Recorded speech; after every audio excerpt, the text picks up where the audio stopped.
الذي أكمل الله به قصر النبوة، أي ختم الله به النبوة وحكم أن لا نبي بعده، وأعلن في القرآن بالبرهان أن محمدا صلى الله عليه وسلم خاتم النبيين والمرسلين قبل 1500 سنة. أما بعد، أعوذ بالله من الشيطان الرجيم. بسم الله الرحمن الرحيم. ما كان محمد أبا أحد من رجالكم ولكن رسول الله وخاتم النبيين وكان الله بكل شيء عليما. وقال رسول الله صلى الله عليه وسلم: إن مثلي ومثل الأنبياء كمثل رجل بنى بيتا فأحسنه وأجمله إلا موضع لبنة من زاوية، فجعل الناس يطوفون به ويعجبون له ويقولون هلا أبيت هذه اللبنة وأنا اللبنة وأنا خاتم النبيين। أخرجه البخاري في الصحيح। সম্মানিত সুধী, ওজুদ কুঠি তার অনেক বেশি দরুদ ও সালাম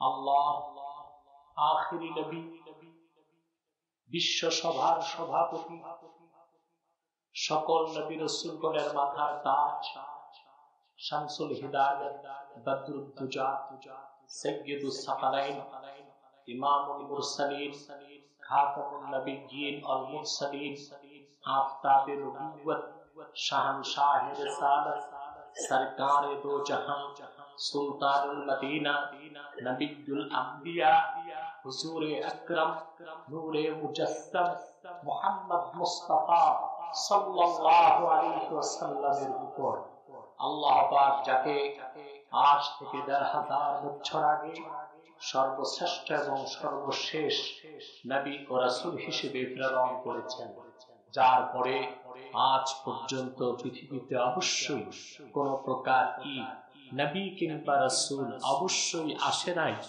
অবশ্যই এখনো নাই, অবশ্যই কিয়ামত পর্যন্ত আসবে না। খাতমে নবুয়ত আন্দোলনের তাৎপর্য ব্যাখ্যা আপনারা খুব ভালো করে অবগত আছেন। আজকে আমি যে বিষয়টি আলোকপাত করব, আমরা তো জানি কাদিয়ানীরা নিঃসন্দেহে অমুসলিম এবং কাফের। দলিল প্রমাণেও জানি, আবার বিনা দলিলেও এ কথা আমরা হাজারবার বলবো, কাদিয়ানীরা কাফের এবং অমুসলিম। এবং তারা যে কাফের এতে যে সন্দেহ করবে সেও তো কাফের।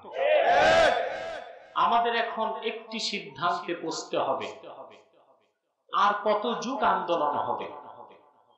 আন্দোলন তো 50 বছর যাবৎ হচ্ছে বাংলাদেশে। আন্দোলনে আমাদের সময় পার হবে না আমাদের চূড়ান্ত এজেন্ডা ঘোষণা করতে হবে? কাদিয়ানীদেরকে রাষ্ট্রীয়ভাবে অমুসলিম ঘোষণার দাবি বাংলাদেশে আদায় করতেই হবে এবং বর্তমান সরকারের বর্তমান মেয়াদের মধ্যেই সেই দাবি আদায় করতে হবে। আমি আপনাদের উদ্দেশ্যে মৌলিক কিছু কথা তুলে ধরছি। যেহেতু এখানে প্রশাসনের বন্ধুগণ আছেন, সাংবাদিক বৃন্দ আছেন, মিডিয়া কর্মীগণ আছেন, এবং আপনারা সাধারণ মুসলমানের কিছু প্রশ্ন আছে, তার উত্তরগুলো আমি তুলে ধরছি। আল্লাহর হাবিব মুহাম্মদ সাল্লাল্লাহু আলাইহি ওয়াসাল্লাম আল্লাহর শেষ নবী, এই কথাটি অস্বীকার করলে শুধু আল্লাহর রাসূলকে অস্বীকার করা হয় না, বরং 1 লক্ষের উপর নবীকে মিথ্যা সাব্যস্ত করা হয়। সকল উলামায়ে কেরাম একমত, মান আনকারা আকিদাতা খাতমিন নবুওয়া ফাকান্নামা আনকারা রিসালাতা জামিইল আম্বিয়া। যে খাতমে নবুয়তকে অস্বীকার করলো সে লক্ষাধিক নবীর নবুয়তকে অস্বীকার করল। অতএব সে সাধারণ কোন কাফের নয়, কাদিয়ানীরা সবচেয়ে নিকৃষ্ট কাফের, এবং তাদের কুফরটা কুফর বাওয়াহা, এমন কুফর ওই কুফরিতে যে সন্দেহ করবে সেও কাফের। পাঁচটি বিষয় লক্ষাধিক নবী পৃথিবীতে এসেছেন, আল্লাহর দ্বীনের দাওয়াত দিয়েছেন।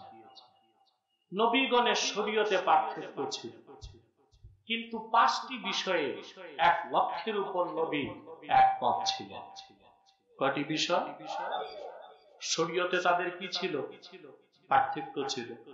নূহ আলাইহিস সালামের শরীয়তে ভাই বোন বিয়ে জায়েজ ছিল, পরবর্তীতে তা হারাম হয়ে গিয়েছে।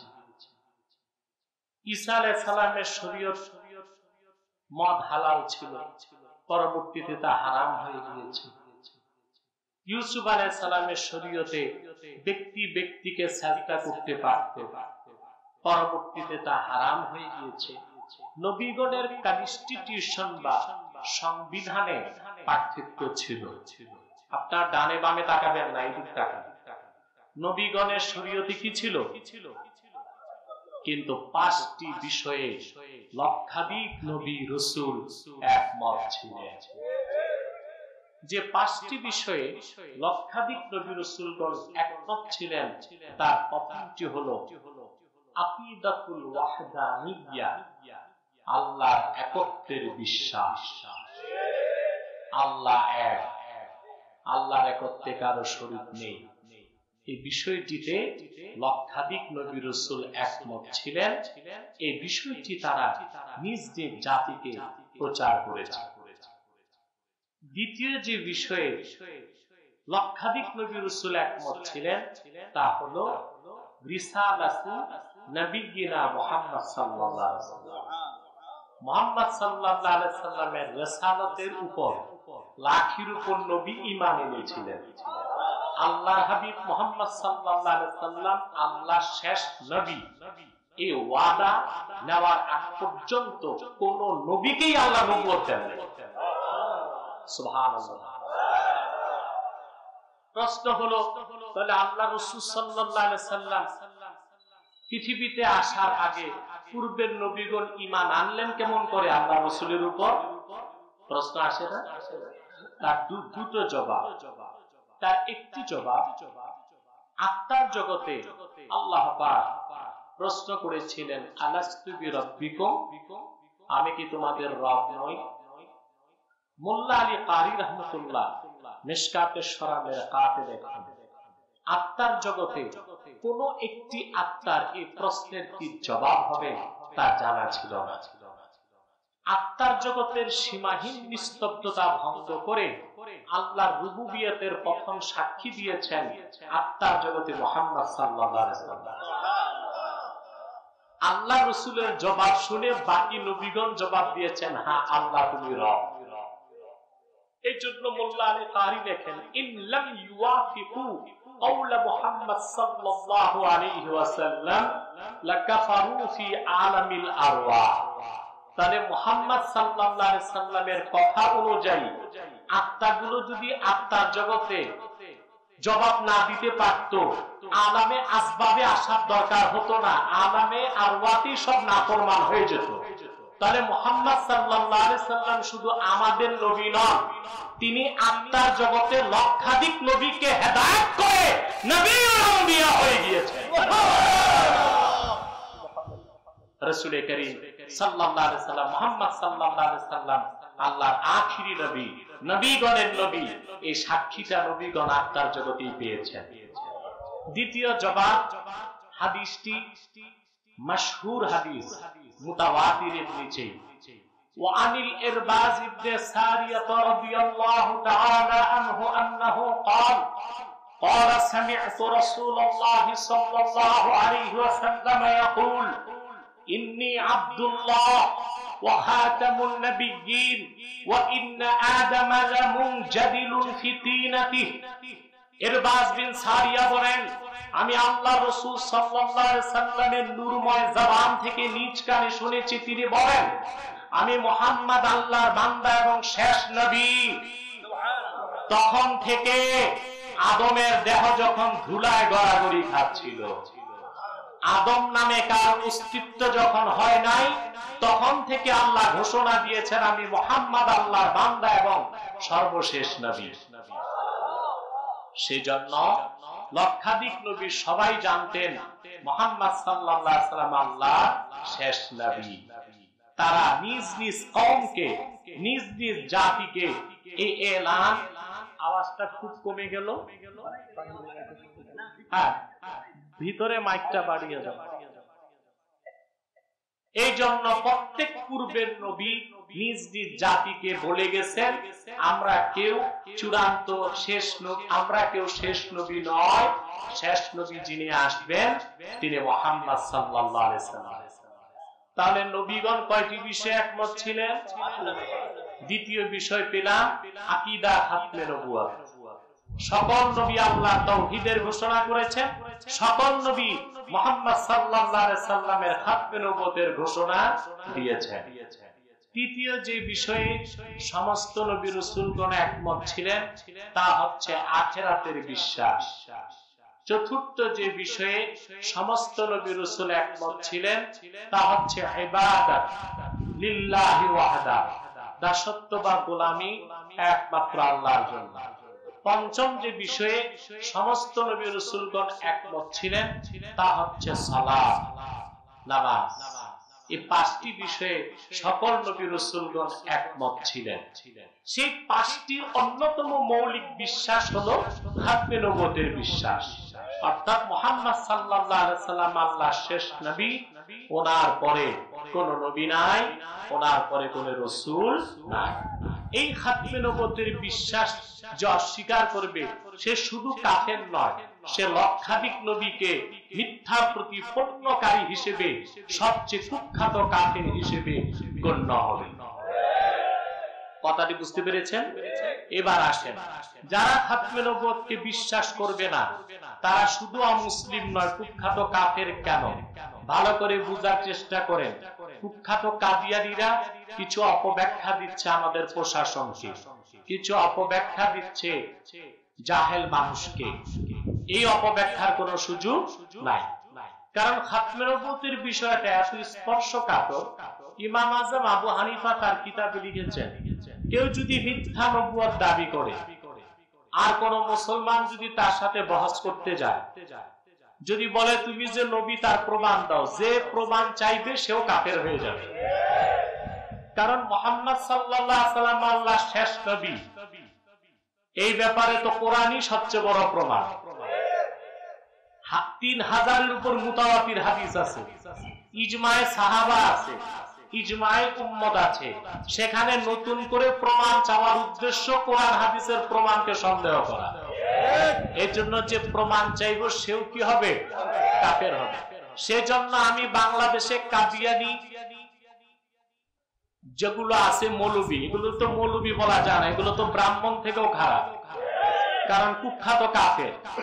এদেরকে বলেছি 24 ঘন্টার যে কোনো ঘন্টা প্রতি মিনিটে বাংলাদেশের যেখানে তারা বসতে চায় আমি প্রস্তুত আছি একটি বিষয় প্রমাণ দিতে। কাদিয়ানীরা শুধু কাফের না, সবচেয়ে কুখ্যাত কাফের।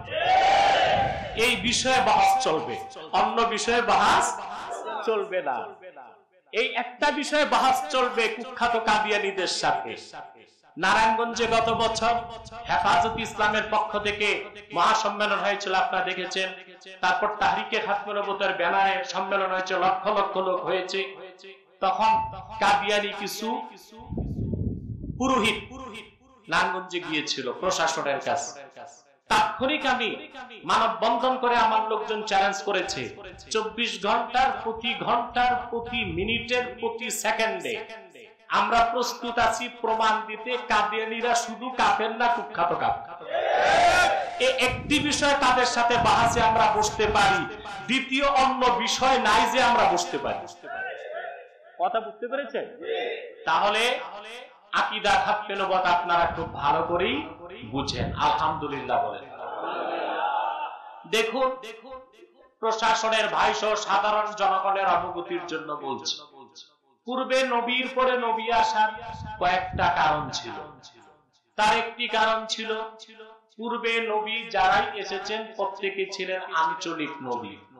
কি নবী?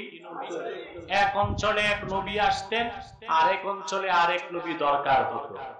আমার নবী আপনার নবী সৃষ্টি জগতের নবী মুহাম্মদ সাল্লাল্লাহু আলাইহি ওয়াসাল্লাম, তিনি আঞ্চলিক নবী না সৃষ্টি জগতের নবী?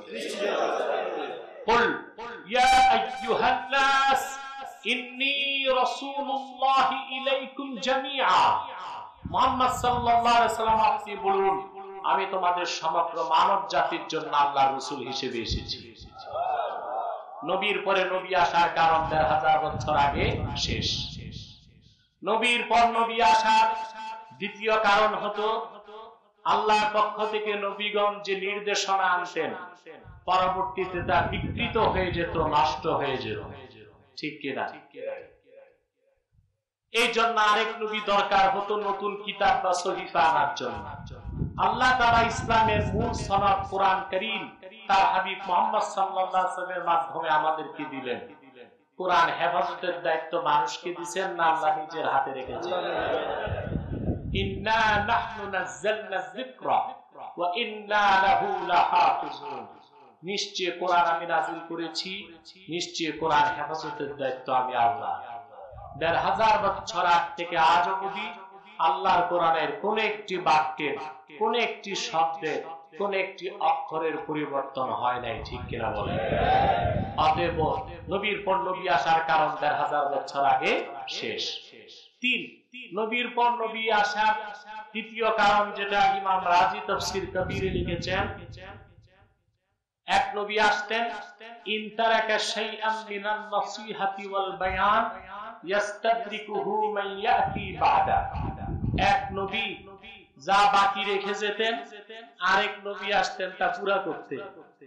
একজন নবী কিছু বাকি রেখে মারা যেতেন, তো বাকি পুরা করতে নবী লাগতো, নবী আসতো।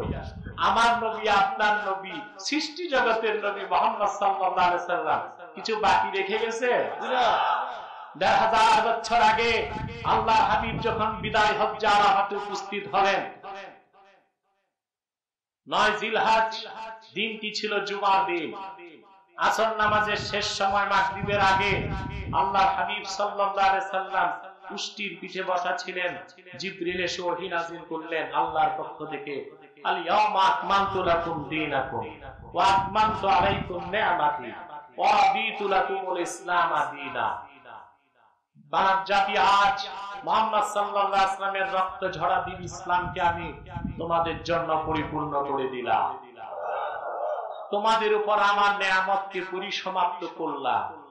ওয়ারাদিতু লাকুমুল ইসলাম দীনা, আই আখতারতু লাকুমুল ইসলাম দীনান ফাকাত। শুধু দিন ইসলামকে আমি আল্লাহ একমাত্র স্বীকৃতি দিলাম, মনোনীত করলাম। তাহলে দিন ইসলাম পরিপূর্ণ হয়ে গেছে ১৫০০ বছর আগে। সেজন্য নবীর পর নবী আসার সকল কারণ ১৫০০ বছর আগে শেষ। মুহাম্মদ সাল্লাল্লাহু আলাইহি ওয়াসাল্লাম আল্লাহ সর্বশেষ নবী ও রাসূল। আল্লাহ পাক সেজন্য কোরআনে ঘোষণা করেছেন, মা কানা মুহাম্মাদুন আবা আহাদিন লিরিজালিকুম। মুহাম্মদ সাল্লাল্লাহু আলাইহি ওয়াসাল্লাম তোমাদের প্রাপ্ত বয়স্ক কোন পুরুষের পিতা নন। আমরা তো জানি রাসূলুল্লাহ ছেলে সন্তান ছিল, ছিল না? বলেন। তাহলে আল্লাহ কেন বললেন মুহাম্মদ সাল্লাল্লাহু আলাইহি ওয়াসাল্লাম তোমাদের প্রাপ্ত বয়স্ক কোন পুরুষের পিতা নন? কেন বললেন? প্রশ্ন আসে না? রাসূলুল্লাহ একজন ছেলে সন্তান তো আল্লাহ বালেগ হইতে দেন নাই, বালেগ হওয়ার আগে তুলে নিয়েছেন। কেন? রাসূলুল্লাহর একজন সন্তানও আল্লাহ রাখলেন না কেন? রাসূলুল্লাহ কি কষ্ট পান নাই? রাসূলুল্লাহ আল্লাহর কাছে চেয়ে কি রাখতে পারতেন না একটা সন্তান? কথা বলেন। আমি খুব অসুস্থ, ৬ দিন যাবত বাংলাদেশে কোনো প্রোগ্রামে যাইনি। আজকে আসলাম এখানে, আজকে এসেছি অসুস্থতার পর। অসুস্থতা নিয়ে আল্লাহ আমাকে শক্তি দিয়েছেন, আলহামদুলিল্লাহ। আপনাদের জোরে কথা বলতে হবে। আজকে আমি অত জোরে পারবো না, আপনাদের কি জোরে কথা বলতে হবে। কথা খেয়াল করতেছেন? রাসূলুল্লাহ যদি আল্লাহর কাছে কিছু চাইতেন মুখে বলতে হইতো? হাদিসে এসেছে আল্লাহ হাবিব সাল্লাল্লাহু আলাইহি ওয়াসাল্লাম সাহাবায়ে কেরামকে একদিন বলেছেন, লাউ আরাদতু আন তাসীরাল জিবালু মাইয়া যাহাবান ওয়া ফিদ্দাতান লাসারাত। শোনো সাহাবীরা, যদি আমার মনে চায়, লাউ কুনতু না, মুখে বলার দরকার নেই, লাউ আরাদতু, আমার মনে যদি আমি চাই, মক্কা মুকাররমা মদিনা মুনাওয়ারার পাহাড়গুলো সোনার উপা হয়ে আমার দুই পাশে দৌড়া, মুখে চাওয়ার দরকার হবে না, সোনার উপা হয়ে সব আমার দুই পাশে দৌড়াতে থাকবে। তো রাসূলুল্লাহ সাল্লাল্লাহু আলাইহি ওয়াসাল্লামের পরপর সবগুলো ছেলে আল্লাহ তুলে নিলেন। হুজুর ব্যথা পাইলেন, একটা ছেলে রাখতে চাইলেন না কেন? ইবনে আব্বাস তাফসীর করেছেন, আব্দুল্লাহ বিন আব্বাস এই আয়াতের আল্লাহ এই আয়াতে বলেছেন, মা কানা মুহাম্মাদুন আবা আহাদিম মিন রিজালিকুম লাউ লাম আখতিম বিমুহাম্মাদ সাল্লাল্লাহু আলাইহি ওয়াসাল্লাম আন-নুবুওয়া লাজালতু লাহু ইবনান ইয়াকুনু বাদাহু নবী।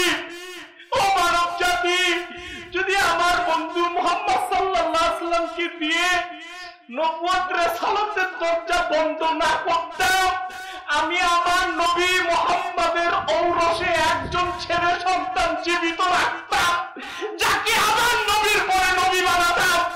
কিন্তু আদম অস্তিত্বে আসার আগেই আমার সিদ্ধান্ত, আমার মুহাম্মদ শেষ নবী, এই জন্য আমি আমার নবীর একজন ছেলে সন্তান জীবিত রাখি না।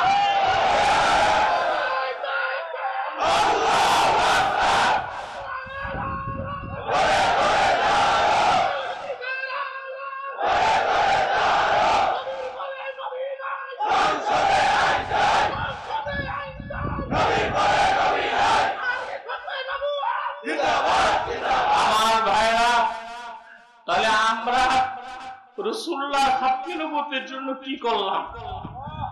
আল্লাহ রাসূল মুহাম্মদ সাল্লাল্লাহু আলাইহি ওয়াসাল্লামের প্রত্যেকটি ছেলে সন্তান আল্লাহ তুলে নিলেন। মানব জাতির মনে ন্যূনতম সন্দেহ যেন না আসে খাতমে নবুয়তের ব্যাপারে। আল্লাহ স্পষ্ট করে দিলেন যে আমি আল্লাহ এক, আমি ছাড়া মাবুদ নাই, মুহাম্মদ সাল্লাল্লাহু আলাইহি ওয়াসাল্লাম শেষ নবী, ওনার পরে কোনো নবী নাই। যদি নবী বানাতাম তাইলে সবার আগে আমি আমার নবী মুহাম্মদ সাল্লাল্লাহু আলাইহি ওয়াসাল্লামের একজন সন্তানকে জীবিত রাখতাম, যাকে নবী বানাতাম। যেহেতু আদম সৃষ্টির আগেই আমার সিদ্ধান্ত চূড়ান্ত হয়ে গেছে, মুহাম্মদ সাল্লাল্লাহু আলাইহি ওয়াসাল্লাম শেষ নবী, শেষ রাসূল, ওনার পরে কোনো নবী নাই, ওনার পরে কোনো রাসূল নাই। এজন্য আমি আমার রাসূল মুহাম্মদ সাল্লাল্লাহু আলাইহি ওয়াসাল্লামের একজন ছেলে সন্তানকে জীবিত রাখলাম না। আল্লাহ এতটুকু বলে ক্ষান্ত হন নাই, আরো স্পষ্ট করে দিলেন, ওয়ালাকির রাসূলুল্লাহ, বরং তিনি আল্লাহর রাসূল। তার মানে ওনার ঔরসজাত একজন ছেলে সন্তান রাখি নাই, কিন্তু সমস্ত উম্মত আমার রাসূলের রূহানী সন্তান। সুবহানাল্লাহ। তারপর একেবারে স্পষ্ট করে দিলেন, ওয়া খাতামান নাবিয়্যিন, এবং মুহাম্মদ সাল্লাল্লাহু আলাইহি ওয়াসাল্লাম সর্বশেষ নবী ও রাসূল, ওনার পরে কোনো নবী নাই, ওনার পরে কোনো রাসূল নাই। এই খাতামান নবীনের তাফসীর আবার রাসূলুল্লাহ নিজে করে দিয়েছেন। সুবহানাল্লাহ বলবেন না? আমি জানি আপনারা না খেয়ে এসেছেন, কিন্তু কি হয়েছে, আমরা তো রোজা রেখে অভ্যস্ত। আর মুমিনের শক্তি পেট খালি থাকলে বাড়ে, এটা জানেন আপনারা অবশ্যই। মুমিনের শক্তি বাড়ে পেট খালি থাকে। যে আলেমরা বেশি খায় এরা তাড়াতাড়ি অসুস্থ হয়, কথা বেশি বলতে পারে না, ঠিক কি না? এই জন্য পেট খালি থাকলে রুহানি শক্তি বাড়তে থাকে। তাহলে মুসলমান ভাই কথা বুঝতেছেন? খাতামান নবীনের ব্যাখ্যা দুনিয়ার কারো করার দরকার নাই, রাসূলুল্লাহ নিজে ব্যাখ্যা করে দিয়েছেন। কিভাবে? আল্লাহ হাবিব কথা হয় কেন? আল্লাহ রাসূল সাল্লাল্লাহু আলাইহি ওয়াসাল্লাম নিজে তাফসীর করেছেন। সুবহানাল্লাহ বলবেন? ইন্না মাসালি ওয়া মাসালাল আমবিয়া'i মিন ক্বাবলি, শোনো, নিশ্চয় আমার এবং আমার পূর্বের নবীগণের উদাহরণ হচ্ছে কামাসালি রাজুলিন, একজন ব্যক্তির মতো। বানা বাইতান ফাহসানাহু ওয়া আজমালাহু ইল্লা মাওদিআ লাবিনাতিন মিন যাওয়া। যেমন একজন ব্যক্তি একটি সুদর্শন ইমারত তৈরি করেছে, ইমারতটাকে কারুকার্যমণ্ডিত করেছে, সুশোভিত করেছে, সৌন্দর্যমণ্ডিত করেছে, একটি ইটের জায়গা বাকি রাখছে। আল্লাহ রাসূল সাল্লাল্লাহু আলাইহি ওয়াসাল্লাম বলেন, লোকজন ঘুরে ঘুরে দেখতে লাগলো আর আশ্চর্য হয়ে বলতে লাগলো, হাল্লা উদিয়াত হাযিহিল লাবিনা, হায়, এই একটা ইটের জায়গা যদি পূরণ হইতো ইমারতটা পরিপূর্ণ হয়ে যেত। আল্লাহর হাবিব বলেন, শোনো, তা আনাল লাবিনা, সে আল্লাহ তাআলা লাখের উপর নবী দিয়া নবুয়তের ইমারত তৈরি করছেন, একটা জায়গা খালি ছিল, আমি মুহাম্মদ সাল্লাল্লাহু আলাইহি ওয়াসাল্লামকে শেষ নবী হিসেবে প্রেরণ করে নবুয়তের ইমারতকে পরিপূর্ণ করেছেন।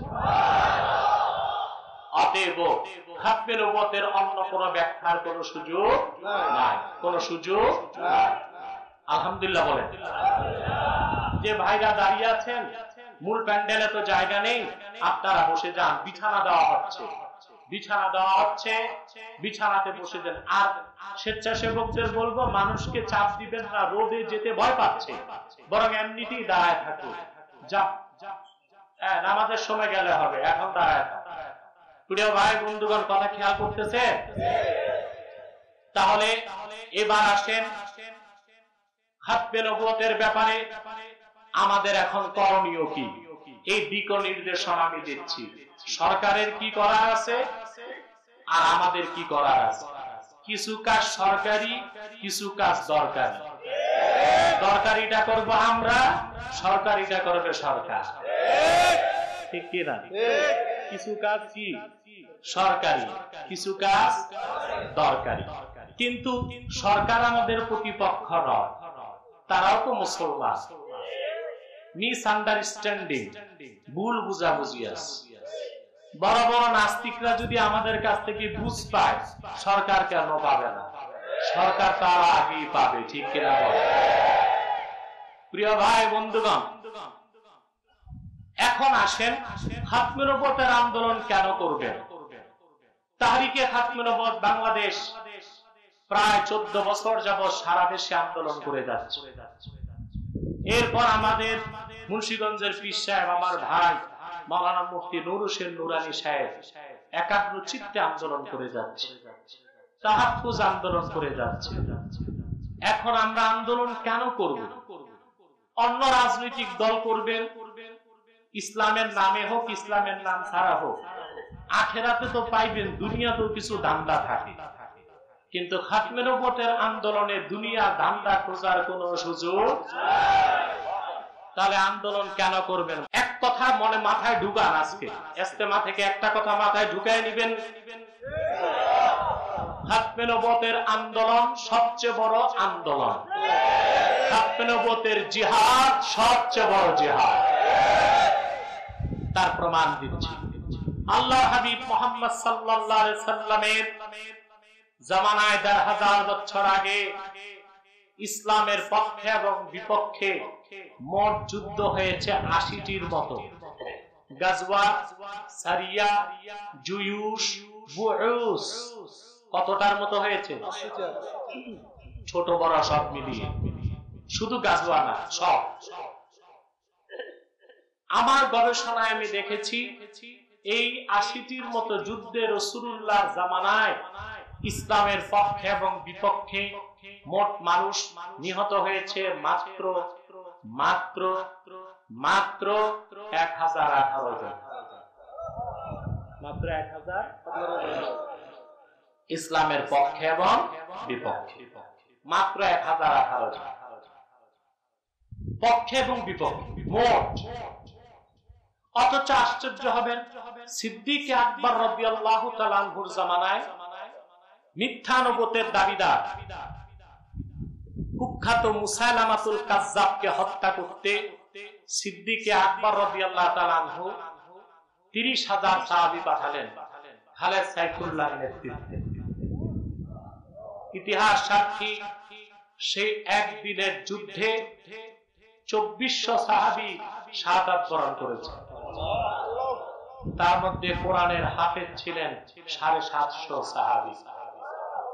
এক যুদ্ধে এত হাফেজ সাহাবী শহীদ হওয়ার পরেই জামিউল কোরআন হযরত উসমান রাদিয়াল্লাহু তাআলা আনহু কোরআন কারীমকে লিপিবদ্ধ করে আফাকে ইসলামে ছড়িয়ে দেবার দায়িত্ব তাড়াতাড়ি পালন করেছে। চিন্তা করেন মুসলমান, ইসলামের 10 বছরের যুদ্ধে মানুষ মারা গেল মাত্র 1018 জন, পক্ষে এবং বিপক্ষে। আর শুধু মিথ্যা নবুয়তের দাবিদার মুসাইলামাতুল কাজ্জাবকে হত্যা করতে যে একদিনে 2400 সাহাবী শহীদ হয়ে গেলেন। 2400 সাহাবীর রক্তের বিনিময়ে যুদ্ধে বিজয় এসেছে। মুসাইলামা ধ্বংস হয়ে জাহান্নামে নিক্ষিপ্ত হয়েছে। এর থেকেই বোঝা যায় খাতমে নবুয়তের আন্দোলন সবচেয়ে বড় আন্দোলন, খাতমে নবুয়তের জিহাদ সবচেয়ে বড় জিহাদ। যুগে যুগে যখনই মিথ্যা নবুয়তের দাবিদারগণ নবুয়ত দাবি করেছে, উম্মতের মুসলমান মিছিল মিটিং আন্দোলন করে না, তরবারি দিয়ে ফায়সালা করেছে। আবারও বলছি, যুগে যুগে যখনই মিথ্যা নবুয়তের দাবিদাররা মিথ্যা নবুয়ত দাবি করেছে, উম্মতের মুসলমান ইস্তেমা করে নাই, মিছিল মিটিং করে নাই, তরবারি দিয়ে ফায়সালা করেছে। এখন আন্দোলনের প্রয়োজন হয় কেন? এখানেই তো আমাদের মনের ব্যথা, এখানেই তো আমাদের কলিজায় রক্তের ক্ষরণ। এখানেই এসে আমরা মনে করি ৭১ দেশ স্বাধীন হয়েছে, আমরা পরাধীনই রয়ে গেছি। নতুবা কাফের মুশরিকদের বিরুদ্ধে আইন পাস করতে মিছিল মিটিং এর প্রয়োজন হবে কেন? জাতীয় সংসদে ৩ শতাধিক সংসদ সদস্যের অধিকাংশই তো মুসলমান দাবিদার। তারা নিজের ইমানি দাবিতেই সংসদে দাবি তোলা উচিত, কাদিয়ানীদেরকে রাষ্ট্রীয়ভাবে অমুসলিম ঘোষণার দাবি আদায় করতে হবে। সেজন্য রাজপথে মিছিলের কোনো প্রয়োজন ছিল না। যেহেতু দাবি আদায় হচ্ছে না, সেজন্য আমরাও শুধু মিছিল নয়, আজ থেকে শপথ হবে, বুকের তাজা রক্ত ঢেলে দিয়ে হলেও সোনার বাংলায় কাদিয়ানীদেরকে রাষ্ট্রীয়ভাবে অমুসলিম ঘোষণার দাবি আদায় করেই ছাড়বো ইনশাআল্লাহ।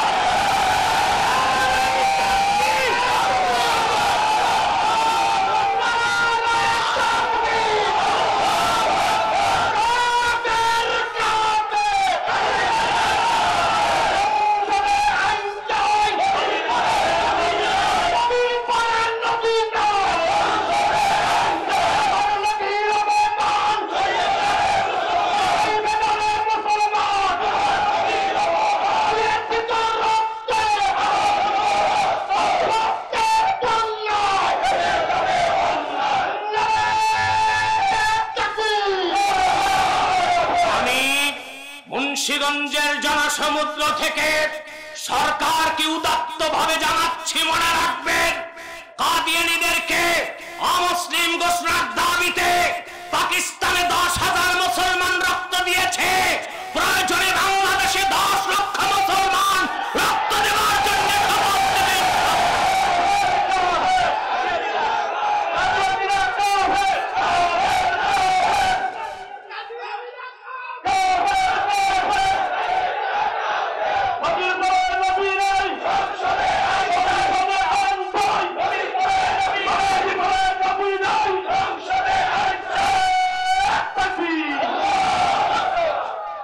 সরকারিটা পরে বলছি, আগে দরকারিটা বলছি, ঠিক কিনা বলেন? সরকার তো আমরাই বানাই, সরকার তো আমরাই বসাই, সরকার তো আমরাই নামাই। মনে রেখো মুসলমান, কি আওয়ামী লীগ, কি বিএনপি, কি জাতীয় পার্টি, কি জামাত, তোমাদেরকে মনে রাখতেই হবে আমাদের জীবন দর্শনের মূল মন্ত্র একটাই, ব্যক্তির চেয়ে দেশ বড়, দল বড়, দল থেকে দেশ বড়, দেশ থেকে আমার জীবন বড়, জীবন থেকে আমার ইমান বড়, ইসলাম বড়। আমার ইমান ও ইসলামের অধিকার রক্ষায় জীবন দিতে কারা কারা প্রস্তুত, হাত তুলে দেখা।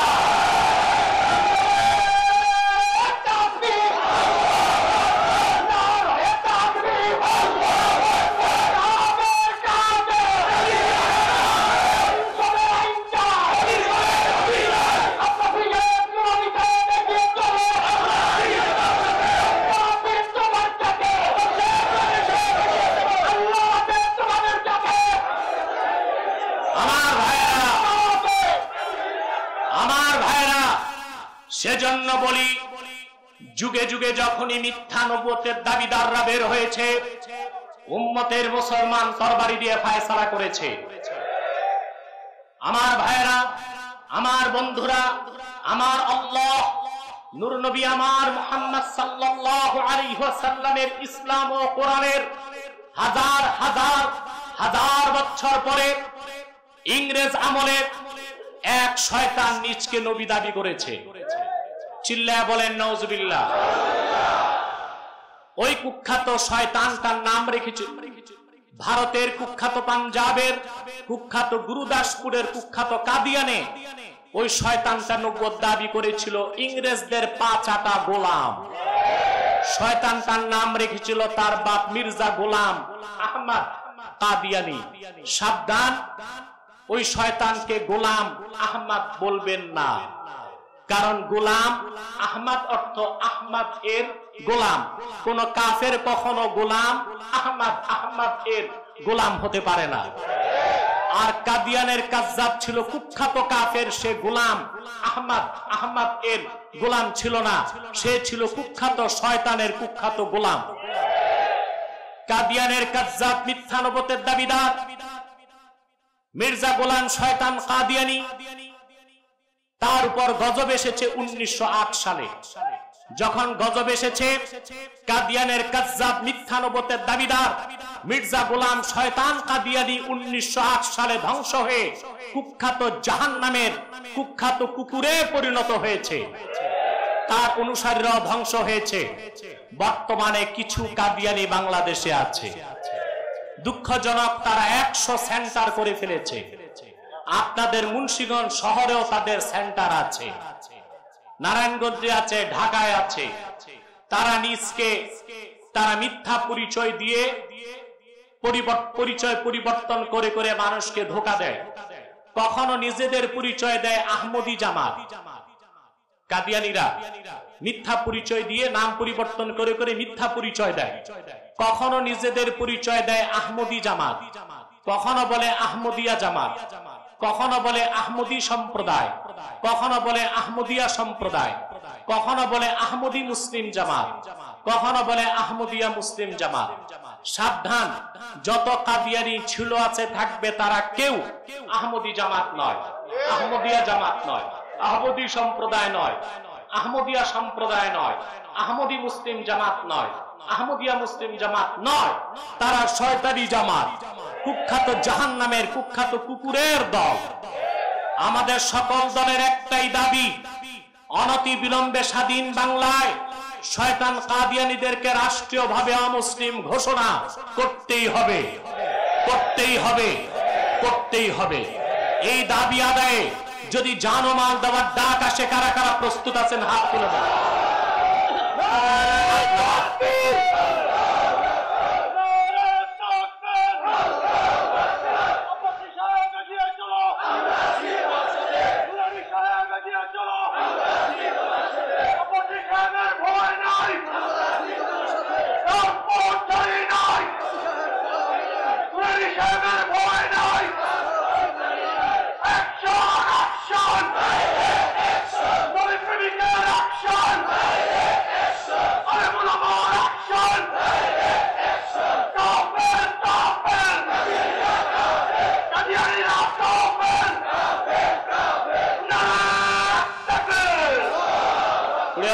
বন্ধুগণ, এখন কিছু প্রশ্নের জবাব দিচ্ছি।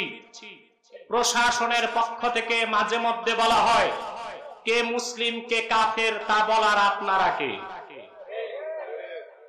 কারা কাফের কারা মুসলিম আমরা বলি না, আল্লাহর ফতুয়াটা আমরা জনগণকে শোনাই।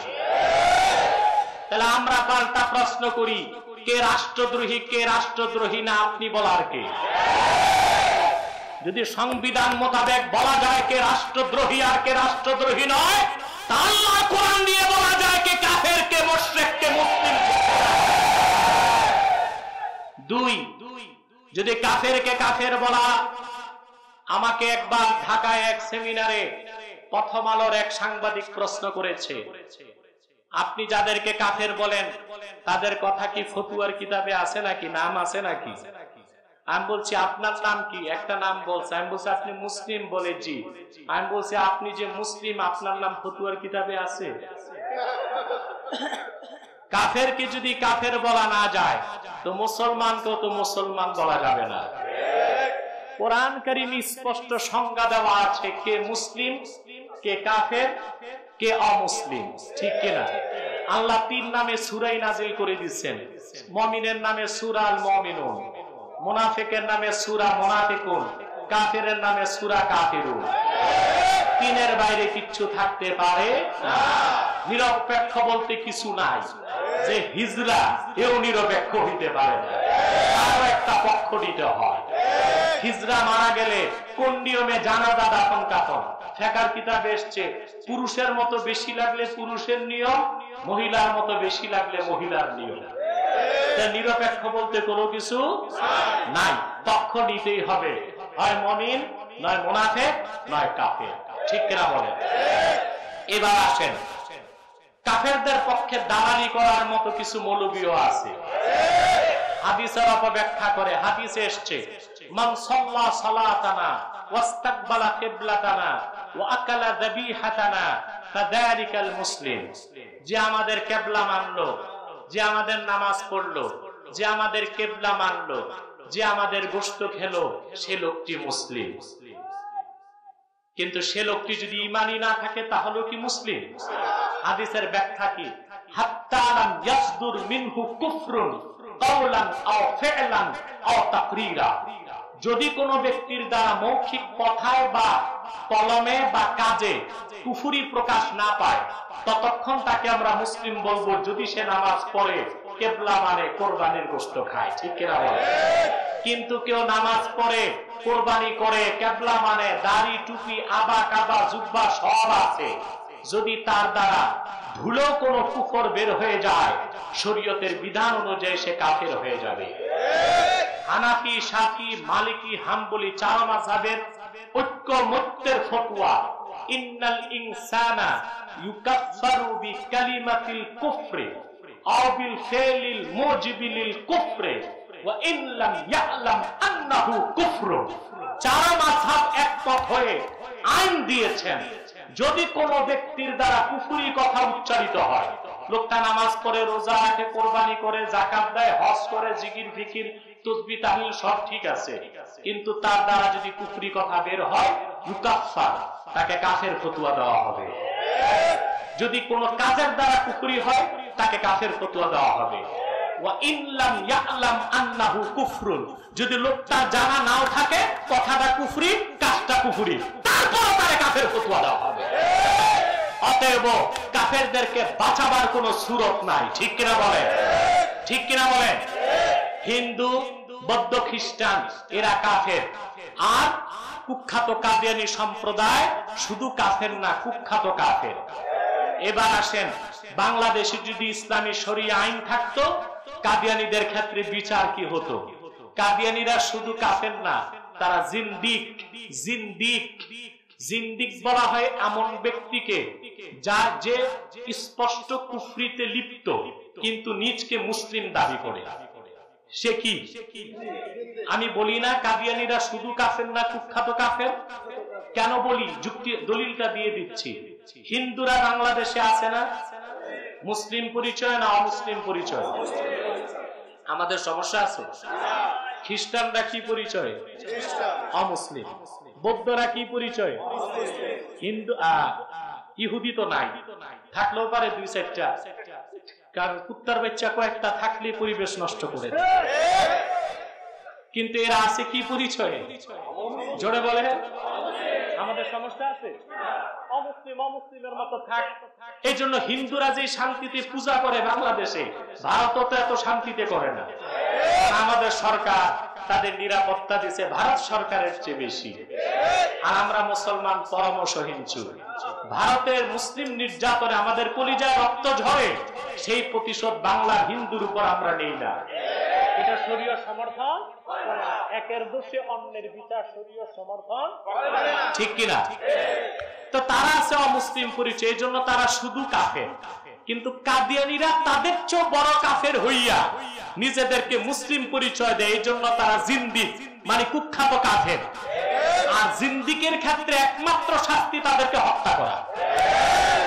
অতএব সরকারকে বলছি, অনতি বিলম্বে কাদিয়ানীদেরকে অমুসলিম ঘোষণা করুন, নতুবা বাংলাদেশে যদি ইসলামী রাষ্ট্র ব্যবস্থা কায়েম হয়ে যায়, মিছিল মিটিং এর প্রয়োজন হবে না। কাদিয়ানীদেরকে যেখানেই পাওয়া যাবে শরিয়া আদালতের আইনে তাদের কল্লা উড়িয়ে দাও।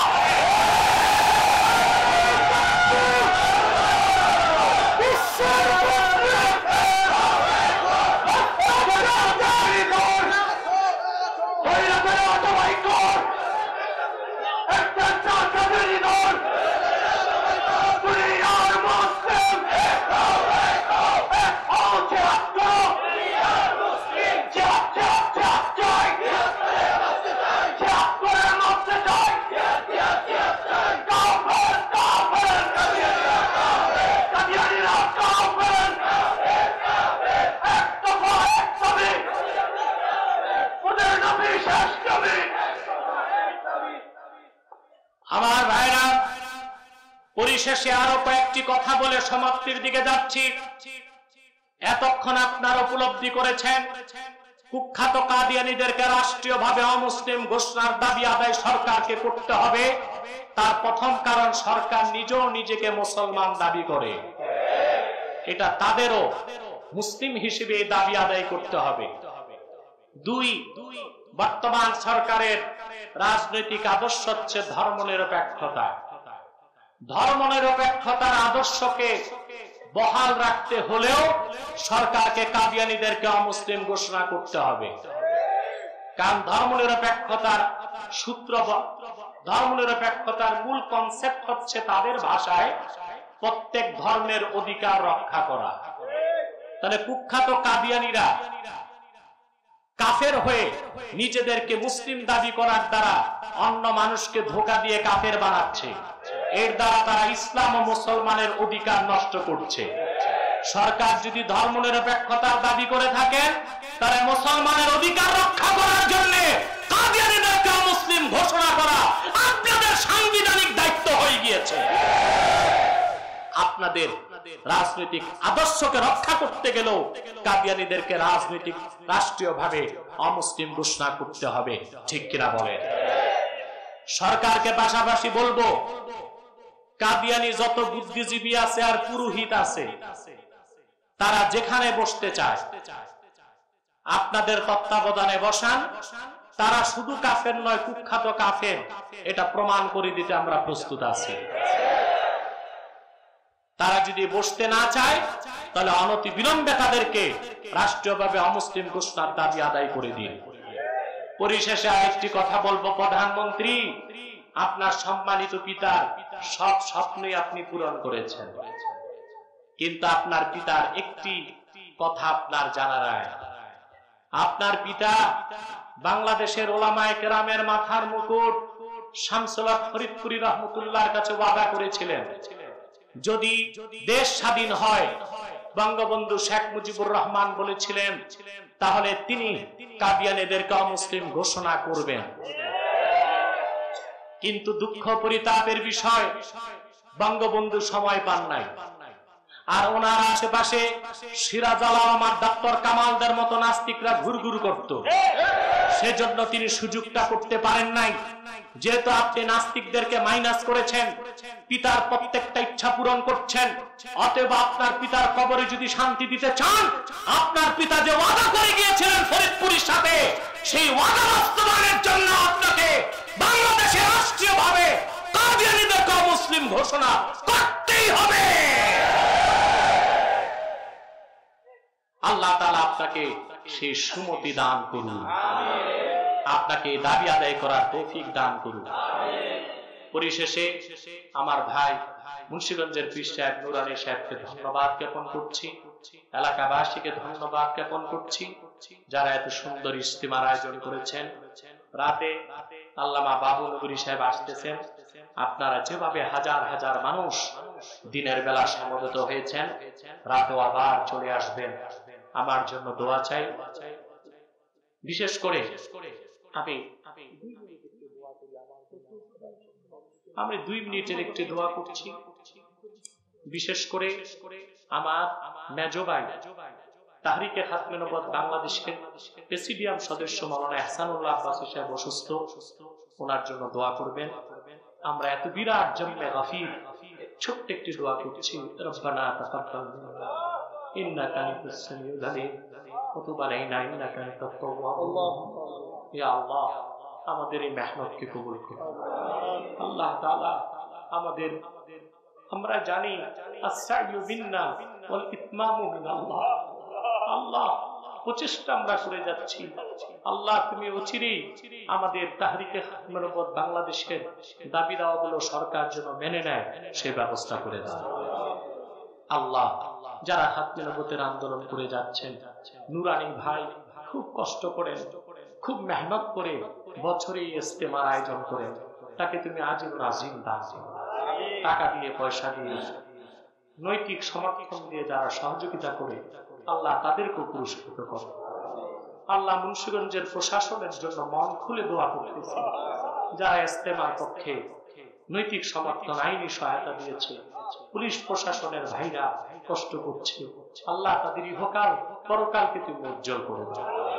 আল্লাহ, আমার মেজো ভাই আল্লামা ইহসানুল্লাহ আব্বাসী জনপুরীকে তুমি তাহরিকে খাতমে নবুয়ত বাংলাদেশের খাতিরে তাকে রোগ মুক্ত করে দাও, সুস্থ করে দাও, হায়াত তাইয়্যিবা সেহতে কুল্লিয়া দাও। ربنا تقبل منا إنك أنت السميع العليم وتب علينا إنك أنت التواب الرحيم وصلى الله تعالى على النبي الحبيب نبينا محمد نور الله وعلى آله وصحبه أجمعين برحمتك يا أرحم الراحمين.